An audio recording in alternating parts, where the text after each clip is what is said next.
The moment my former husband's perfectly constructed world began to fracture. He was standing in a busy hospital corridor, laughing so loudly that passing nurses turned to stare.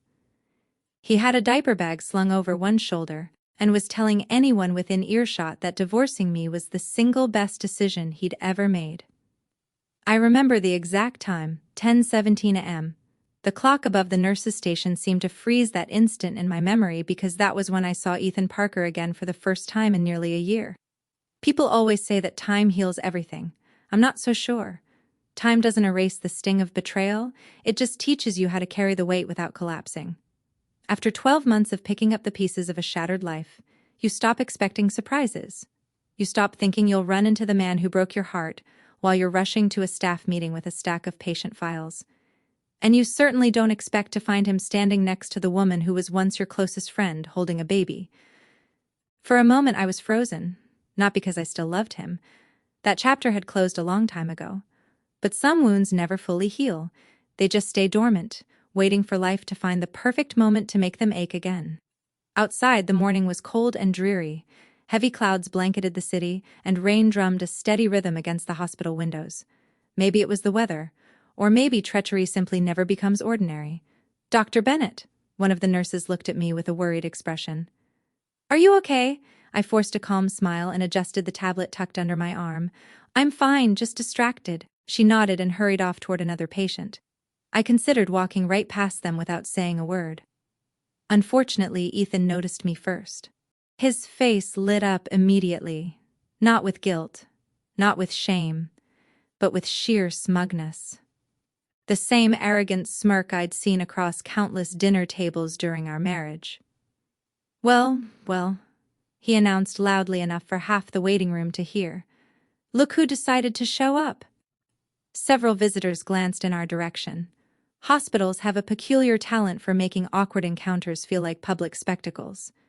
Beside him, Vanessa Brooks looked up from the stroller. Her smile was tentative. At least one of them still remembered what shame looked like. I could have kept walking, but I stopped. Years of practicing medicine had taught me a valuable lesson. Avoiding uncomfortable moments rarely makes them go away. "Hello, Ethan." He grinned. "Olivia." The little boy inside the stroller reached for a dangling stuffed elephant. Golden curls, bright blue eyes, barely a year old.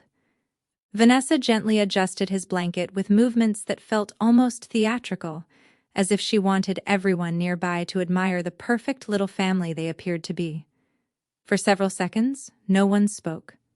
Then Ethan broke the silence. "So, how's life treating you?" The words sounded friendly. His tone wasn't. "I've been busy." He laughed. "Still married to the hospital, I see." I nearly smiled. There it was again. The same criticism he'd repeated throughout our marriage. Too many shifts. Too many emergencies. Too many conferences. Too much dedication to my career. Never mind that he worked even longer hours than I did. Somehow, my ambition was always the problem. "I love what I do," I replied calmly. "Oh, I know." A middle-aged couple sitting nearby exchanged uncomfortable glances. Even strangers could tell this conversation wasn't casual. Ethan stepped closer. "Some people never change." Vanessa shifted uneasily. "Ethan." He ignored her. "We're all adults here." I recognized that tone immediately. He wasn't talking to me anymore. He was performing for an audience. He had always loved an audience. Then he delivered the sentence he'd clearly been rehearsing for months. "Leaving you was the smartest choice I ever made." Silence spread across the waiting room. Even the television mounted on the wall suddenly seemed quieter. Vanessa lowered her eyes. I kept my face completely blank, not because his words didn't sting, but because years in medicine teach you emotional discipline. Patients need steady hands. Families need calm voices. Panic helps no one. Eventually that self-control becomes second nature. But Ethan wasn't finished. He smiled wider. "A woman who can't give her husband children isn't much of a wife." There it was. The deep cut. He always knew exactly where to strike. For nearly 7 years we had tried to start a family. Appointments, specialists, blood tests, hope, disappointment, silent drives home, tears I thought no one saw. Back then I believed we were carrying that pain together. I had no idea how alone I truly was. Vanessa tightened her grip on the baby's bottle. "Ethan, stop." He barely acknowledged her. Instead, he nodded proudly toward the stroller. Life worked out for me. His grin grew even broader. I have a beautiful little boy with your former best friend. The words hung in the air, cruel, calculated, designed to inflict maximum damage. Oddly enough, they didn't. Not the way he'd hoped. Instead of heartbreak, I felt something far heavier. Exhaustion. Perhaps I'd already mourned the marriage long ago. Perhaps betrayal loses its power after enough time. Or perhaps I already sensed that not everything in Ethan's picture-perfect life was as perfect as he wanted everyone to believe. I looked down at the child. None of this belonged to him. He was innocent. Then I looked at Vanessa. She refused to meet my eyes. That caught my attention. People who genuinely believe they've done nothing wrong usually don't struggle with eye contact. Finally, I looked back at Ethan. He waited impatiently for tears, anger, anything that would prove he still mattered. I smiled slightly. Nothing dramatic. Interesting, I said quietly. His confidence faltered for just an instant. Most people would have missed it. Doctors rarely miss subtle changes. What exactly is interesting? He asked. I shrugged. Oh, nothing. His smile faded. For the first time since I'd arrived, he no longer seemed completely in control. My phone vibrated inside my coat pocket. I glanced at the screen. One name immediately caught my attention. Nathan Collins. That surprised me. Nathan wasn't the kind of person who sent unexpected messages, especially not during work hours. The text contained only 6 words. I'm downstairs. We need to talk. My heartbeat quickened. Not from fear, from curiosity. Because if Nathan considered something urgent, it usually was. Suddenly, I had the unmistakable feeling that this ordinary Tuesday was about to change everything. I slipped the phone back into my pocket. Ethan continued staring at me, trying to understand why his cruelest words had failed to break me. For the first time in a very long time, I almost pitied him. Almost. I turned toward the elevators. Behind me, his voice echoed one last time. Running away again, Olivia. The elevator doors slid open. I stepped inside before looking back. No. A small smile crossed my face. I'm finally walking toward the right future. The doors closed before he could answer. He wasn't the one who got the final word. The elevator descended toward the main lobby while my thoughts refused to slow down. Outside, rain slid down the enormous glass windows overlooking the busy streets. Visitors hurried through the parking lot beneath umbrellas while ambulances came and went with practiced urgency. Nathan Collins was waiting near the hospital cafe. Even from across the lobby, I could tell something was wrong. Nathan wasn't the type to create drama. At 58, he had built a reputation as one of the most respected attorneys in the city. People sought him out when problems became complicated, sometimes impossibly complicated. As soon as he saw me, he stood. Olivia. Nathan. We shook hands. You sounded serious. He glanced around before answering. Can we sit somewhere private? That wasn't encouraging. We found an empty table tucked into a quiet corner beside the coffee stand. Around us, hospital life continued uninterrupted. Phones rang, stretchers rolled across polished floors. Doctors discussed patient charts while families waited anxiously for updates. It was another ordinary morning for everyone else. For me, it was becoming anything but ordinary. Nathan opened a leather folder and carefully slid several papers across the table. I found something. A knot immediately formed in my stomach. What kind of something? He looked directly at me. The kind that changes everything. I picked up the first page, then the second, then another. Within seconds, I frowned. These figures can't be right. They are. I studied the documents again, investment accounts, property records, bank statements, corporate filings.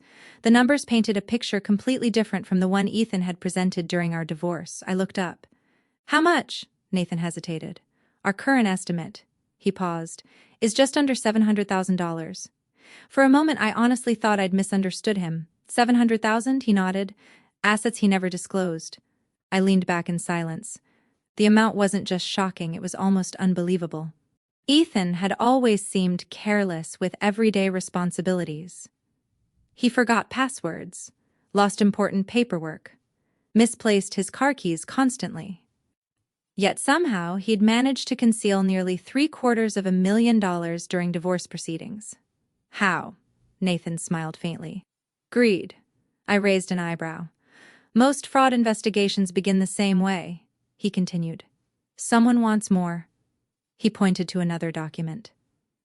About 6 months ago, Ethan applied for financing to purchase a commercial medical building. That sounded exactly like him. He loved appearances. Successful people invested in commercial property. Successful people projected wealth. Successful people looked impressive. Problem: Paperwork doesn't care about appearances. When he applied, Nathan explained, he disclosed assets he never reported in family court. Everything suddenly clicked. The same financial records that helped him qualify for a larger loan had exposed years of deception. One careless decision, one expensive mistake. I couldn't help smiling. Not because I enjoyed watching someone fail, but because the entire situation was absurd. After months of carefully hiding the truth, he'd revealed everything trying to look richer. Nathan chuckled. I had a different reaction. What was that? I spent half an hour arguing with my printer because I thought it had duplicated the documents. That earned my first genuine laugh in weeks. Several people glanced toward us before returning to their conversations. When the laughter faded, reality returned. What happens now? Nathan's expression grew serious again. We verify everything. And then if the evidence holds up, he closed the folder. We reopen the financial settlement. I slowly nodded. The possibility felt strangely unreal. I'd spent the last year rebuilding my life, learning to live alone, throwing myself into medicine, refusing to waste energy thinking about Ethan or Vanessa. Now the past had found me again. Part of me hated that. Another part couldn't ignore what was sitting on the table between us. Nathan cleared his throat. There's something else. His voice had changed. Immediately, I knew I wasn't going to like what came next. What is it? He hesitated. When you and Ethan were trying to have children, every muscle in my body tightened. That subject still carried weight, no matter how much time had passed. What about it? Nathan folded his hands together. Did he ever complete every fertility test his doctors recommended? The question caught me completely off guard. Memories flooded back, appointments, specialists, blood work, consultations. Then one detail rose above all the others. Ethan never seemed to finish every evaluation. There was always another excuse, an unexpected meeting, a business trip, a scheduling conflict. Something always came first back then. I believed him, I wanted to believe him. I slowly shook my head. No? Nathan nodded as though he'd expected exactly that answer. I thought so. I stared at him. Why are you asking? He tapped the folder. Because another document surfaced. A chill crept down my spine. What kind of document? A medical record. My instincts immediately conflicted with my emotions. As a physician, patient privacy mattered deeply. Nathan seemed to recognize my hesitation. I'm not asking you to violate professional ethics. Good. But I can tell you this. He leaned forward. The report strongly suggests Ethan knew something years ago. He paused. Something he never told you. The world around me seemed unusually quiet. Coffee machines hissed. Phones rang. People walked past our table. Yet everything felt distant.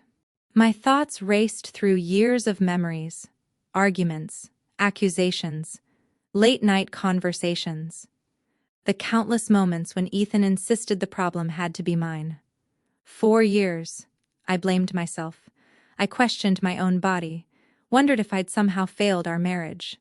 Now those memories looked completely different. I finally managed to speak. Are you saying he lied to me? Nathan chose his words carefully. I'm saying there's reason to believe he knew far more than he admitted. I looked down at my hands.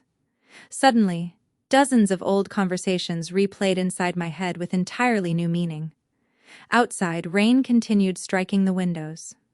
Inside, something had shifted. Not revenge. Not yet. Truth. And sometimes truth destroys lives more thoroughly than revenge ever could. As I sat there staring at the folder, my phone buzzed again. This time it wasn't Nathan. It was a notification from social media.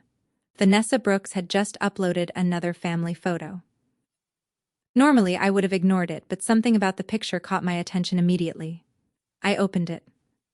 Vanessa sat on a picnic blanket, smiling brightly while the little boy rested comfortably in her lap. The caption read, "Perfect afternoon with my favorite little guy." Hundreds of people had already reacted. Comments poured in, praising their beautiful family. But I wasn't reading any of them. I was looking at the child. More specifically, I was thinking about his age. My heartbeat slowed, then quickened again. A timeline I had never questioned before suddenly began rearranging itself inside my mind. Something didn't fit. Not yet. Not completely. But for the first time, I realized I had been looking at the wrong questions all along. I kept staring at the picture long after the notification should have disappeared. Have you ever noticed something without immediately understanding why it bothered you? A tiny detail. A feeling you can't explain? Something your instincts recognize before your mind catches up? That was exactly what happened. The photo itself looked ordinary. Vanessa sat on a blanket in the park with the little boy laughing in her arms. The comments beneath it were exactly what you'd expect. Beautiful family. He's growing so fast. He looks just like his dad. I ignored every word. Instead, my attention stayed fixed on the child's age. Just over a year old, maybe 13 months. The numbers quietly rearranged themselves in my head. Something about the timeline felt wrong. I lowered my phone. Nathan noticed my expression. "What is it?" I hesitated. "I'm not sure." That was the truth. Years in medicine had taught me never to jump to conclusions. Symptoms come first. Diagnosis comes later. Emotion, however, rarely follows the same rules. Nathan glanced at his watch. "I need to head back downtown." "So do I." He stood and gathered the documents. "Just be careful," I frowned. "Careful of what?" He gave me a serious look.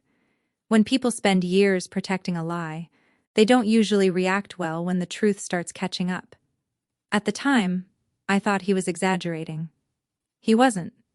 The rest of the day disappeared beneath patient rounds, consultations, paperwork, and endless meetings. By the time I finally left the hospital, evening traffic had filled every major road. The rain had stopped. Reflected across the wet pavement while downtown shimmered beneath the fading light. Normally, I drove home with music playing. That evening, silence felt more appropriate. The same questions circled endlessly through my mind. What had Ethan known? How long had he known it? And why had Vanessa looked so uncomfortable that morning? By the time I reached my townhouse, I still had no answers, only more questions. The following weeks tested my patience. Nathan's investigation moved exactly as legal investigations usually do, slowly. Financial reviews, court filings, interviews, document requests. Nothing dramatic. Real life rarely unfolds as quickly as movies pretend. Meanwhile, Ethan behaved as though nothing had changed. Vacation photos, birthday celebrations, family outings, smiling selfies. His social media painted the picture of a man living his perfect dream. Sometimes I wondered if he actually believed the fantasy himself. Then one Thursday afternoon, everything shifted. My phone rang while I was finishing patient notes. The caller's name made me stop. Vanessa Brooks. For a moment I simply stared at the screen. She hadn't contacted me once since my divorce. Not after betraying me, not after moving in with Ethan, not after helping destroy nearly a decade of my life, yet somehow now she was calling. Curiosity defeated common sense. I answered.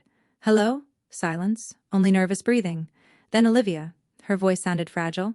"Not guilty, afraid. What do you want? Another pause? Can we meet?" My first instinct was to refuse. I should have. Instead, curiosity won again. "When? Today? What for?" "I need to ask you something." That answer only made me more suspicious. So, an hour later, I walked into a small coffee shop across town. Vanessa was already waiting. One glance told me everything. She looked exhausted. Not physically, emotionally. As a physician, I'd seen that expression countless times. People carrying burdens too heavy to hide anymore. She stood awkwardly. "Thanks for coming." I sat without smiling. "You wanted to talk." She nodded but couldn't seem to begin. Finally, she asked, "Have you heard anything about Ethan?" There it was.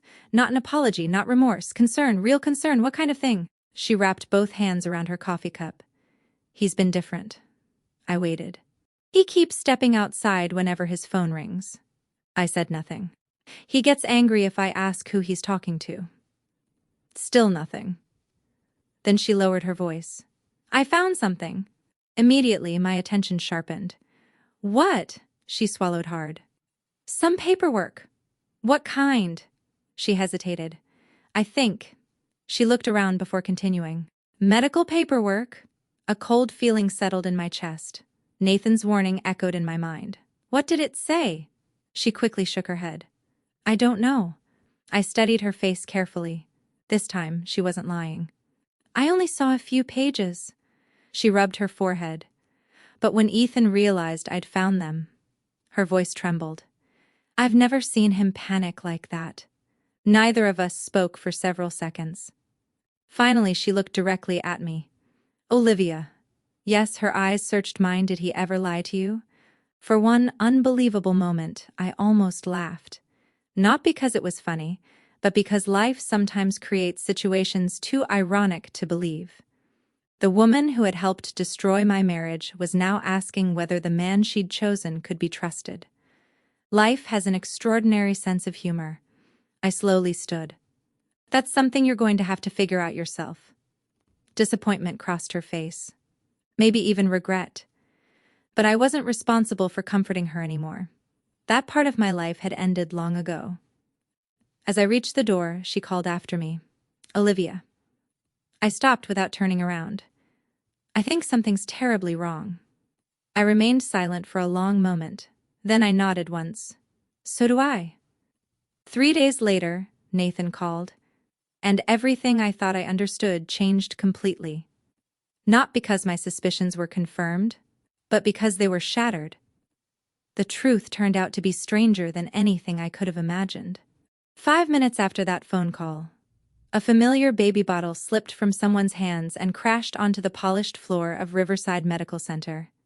3 days after meeting Vanessa, I was reviewing patient reports when my office phone rang. The moment I heard Nathan's voice, I knew this wasn't another routine update. Olivia, his tone was unusually serious. You need to sit down. I leaned farther back in my chair. I already am, go ahead. A brief silence followed. Then he spoke. We've completed the financial investigation. I nodded slowly. And we confirmed everything. I closed my eyes for a moment. Even though I'd expected it, hearing the confirmation felt different, permanent, real. There has to be more. There is. I heard papers moving. Are you alone? Yes. Good. Another pause. The medical records became connected to another legal matter. Immediately, my pulse quickened. What kind of legal matter? Nathan answered quietly. A paternity dispute. For several seconds, I honestly couldn't process the words. A what? A paternity dispute. I stood and walked toward the office window overlooking the employee parking lot. The sun had finally returned. Cars rolled through the entrance. Nurses crossed the sidewalks carrying lunch bags. Everything looked perfectly normal outside my office. Nothing felt normal anymore. Nathan. My voice barely rose above a whisper. What exactly are you telling me? He didn't hesitate this time. The child. I felt my heart pounding. Isn't Ethan's biological son. The room became impossibly quiet. I couldn't speak. Couldn't even think. All this time, I'd assumed Ethan had finally gotten everything he'd wanted. The family, the child, the perfect life he claimed I could never give him. Now, the very foundation of that life had collapsed. I finally found my voice. Does Vanessa know? Not yet. I stared through the window. You're certain. As certain as anyone can be before the court proceedings begin. Slowly, I sat back down. For years, I'd imagined countless versions of justice. None of them looked like this. The man who had blamed everyone else for his failures was about to become trapped by the very lies he'd spent years protecting. What happens now? Nathan exhaled. Now. He paused. Everything becomes public. And he was right. Within 2 weeks, the truth would begin tearing Ethan Parker's carefully constructed life apart piece by piece. 2 weeks later, everything finally erupted. Not because someone confessed. Not because anyone uncovered a dramatic secret overnight. It started with something far less exciting, a court filing. One document, one legal notice, one signature. That's all it took to crack the foundation Ethan had spent years building. People imagine scandals arriving like explosions. In reality, they usually begin with paperwork. By Friday morning, Ethan was calling everyone he knew. Former co-workers, old friends, business associates, family members, anyone who might somehow make the problem disappear. By Friday afternoon, most of them had stopped answering. Rumors spread quickly. Facts spread even faster. Then came the day none of us could avoid, the hearing. The county courthouse was unusually crowded when I arrived. Apparently, nothing attracts attention quite like a respected businessman discovering that several versions of his own story cannot possibly all be true. Old habit made me arrive early. Years in medicine teach punctuality. Nathan was already there. 3 organized binders sat neatly beside a legal pad and a cup of black coffee. He looked up as I approached. "You ready?" I gave an honest answer. "No." He smiled. "That's probably a good sign." "Why?" "Because people who enjoy days like this usually have something wrong with them." I couldn't argue with that. I wasn't excited. I wasn't celebrating. Mostly, I felt uneasy. Watching someone else's life collapse, even someone who had hurt you deeply, isn't nearly as satisfying as people imagine. At exactly 9, the courtroom doors opened. A few minutes later, Ethan walked inside. For the first time since I'd known him, confidence was missing. The expensive suit remained. The polished appearance remained. But the certainty had disappeared. Behind him came Vanessa. She looked exhausted. Dark circles rested beneath her eyes and she carried herself like someone who hadn't slept in days. For a brief moment I almost felt sorry for both of them. Almost. The judge wasted little time. Procedural matters came first. Then testimony. Then evidence. Months of investigation unfolded over the course of several hours. One document after another dismantled the version of reality Ethan had presented for years. The financial records came first.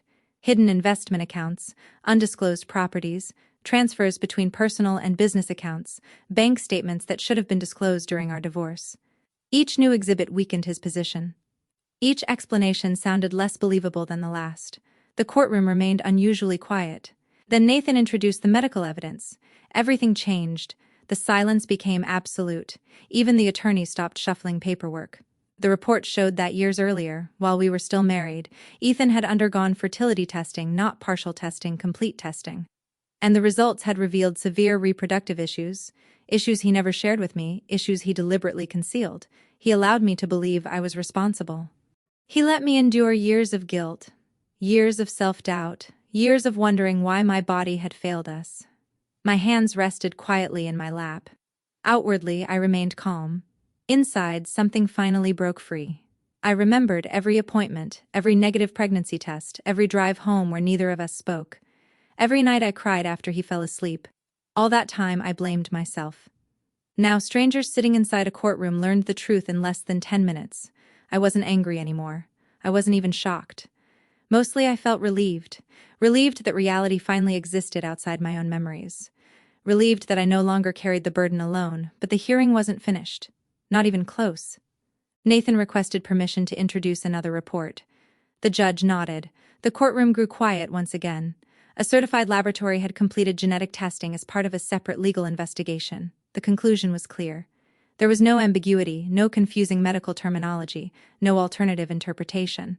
The little boy was not Ethan's biological son. For several seconds, nobody moved. Then whispers swept through the courtroom like a wave. I turned toward Vanessa. Tears streamed silently down her face. The expression she wore wasn't guilt. It was shock, real shock. In that moment, I believe she truly hadn't known. Ethan remained perfectly still. His face had gone completely pale. He stared ahead without speaking. For years, he controlled every conversation, every argument, every version of the story. Now facts had taken control instead, and facts don't negotiate. When the proceedings finally concluded, the judge summarized the court's findings. The financial misconduct would move forward. Previously hidden assets would be reconsidered. Additional penalties were under review. Future hearings would determine the final financial consequences. It wasn't revenge. It was accountability. The distinction mattered more than I expected. As everyone slowly filed toward the exits, I noticed something strange. Many of the people who had once surrounded Ethan avoided him completely. Some walked past without making eye contact. Others quietly disappeared into the hallway. The audience he always performed for was gone.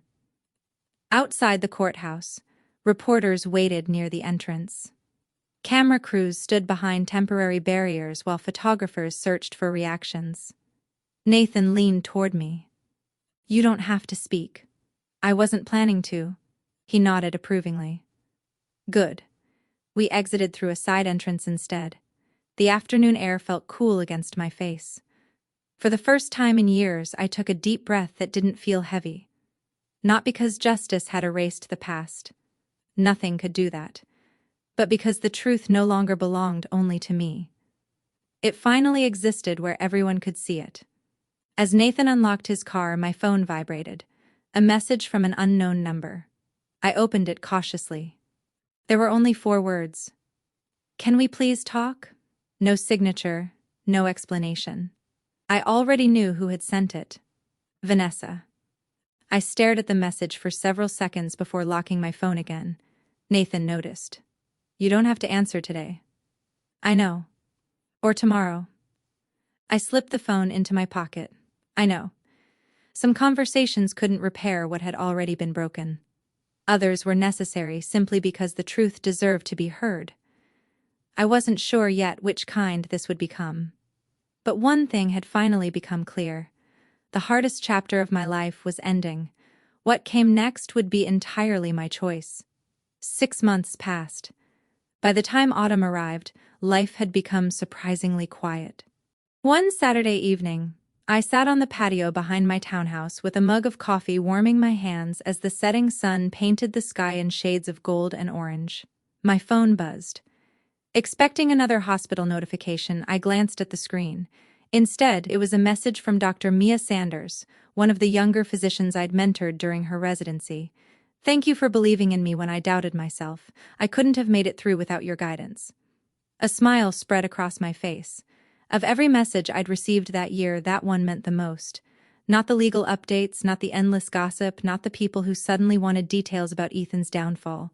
The messages that mattered came from people whose lives were moving forward, as mine finally was too. The months after the court hearing had been filled with work rather than worry. In early summer, I accepted an offer to become chief medical officer for a rapidly expanding healthcare network serving several communities across the region. The position demanded longer hours, more responsibility, far too many meetings. But every challenge reminded me that I was building something meaningful. For the first time in years, my energy was focused entirely on my future instead of recovering from my past. Each morning, I walked into the hospital without carrying resentment through the front doors. That freedom was worth more than any courtroom victory. Ethan's situation followed a very different path.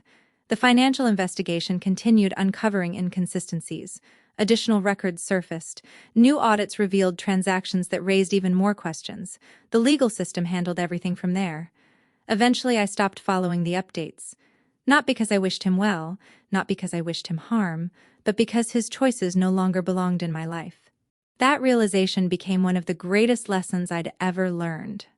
You can't spend your future carrying someone else's consequences. Eventually, you have to set them down. Late one afternoon, another unexpected message appeared on my phone. "Vanessa." This time I answered. We agreed to meet at a quiet cafe on the outskirts of town. When I arrived, she was already waiting near the window. She looked healthier than the last time we'd met. Still tired, still carrying regret, but stronger. We spoke politely at first. The weather, work, ordinary things. Neither of us rushed toward the painful subjects waiting between us. Finally, she took a slow breath. "I'm sorry."